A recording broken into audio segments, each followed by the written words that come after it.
impacted about 200 million students. Now I say that not because I'm proud of it, I am, but I say that because that experience has given us a wealth of experience that we have learned from.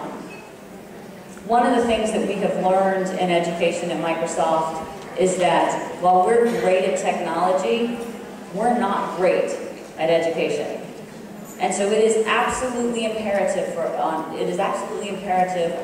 us to work very closely with communities of educators around the world and learn what we need to be doing and how we can support that work. Now, one of the things that we continue to focus on in Partners in Learning is not only this work that we do with educators and with school leaders around the world, but also in pushing policymakers not to stop investing in education. It is very expedient and it's very easy to stop investing in education when you have to deal with the problems of today, because the effects of that aren't going to be felt for a very long time. But the reality of it is, I heard someone recently say, children have no union. Children have no voice. The unions are out advocating for better conditions for themselves. That's great. Children don't have that. And I thought, you know, that's not really true. We have teachers. We have educators. We have school administrators and school leaders who are empowered and who are passionate about making sure that those children have a bright future. So you'll continue to see us through Partners in Learning advocate for that kind of work. Now we talked a little bit about the research that we had done around the world. This research is available to anyone. It was done by a company called SRI International. Microsoft sponsored it, but it was done with a tremendous amount of support from the OECD and the World Bank and a number of other organizations. It's available at itlresearch.com. And there's two things I want to say about that. Earlier I said educators aren't teaching 21st century skills. Educators aren't teaching our kids critical thinking skills, problem-solving skills, and analytical skills. And you know why? What teachers told us is they don't know how. They were never taught how to teach these skills. And the professional development that many teachers receive doesn't focus on this work in particular. So one of the things that came out of this was that we need to do a better job in supporting educators and learning how to teach these skills to their students.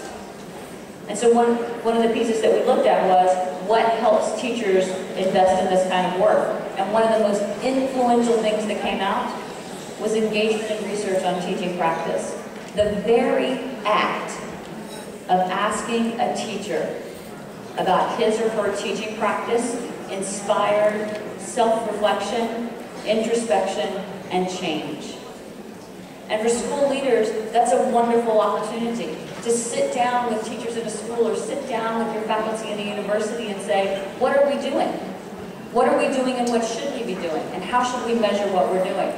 So one of the tools that came out of this was something known as the Partners in Learning School Research Tool. This is a free tool that's available online that allows any educator, any school leader, any administrator in the world to benchmark their school against other schools.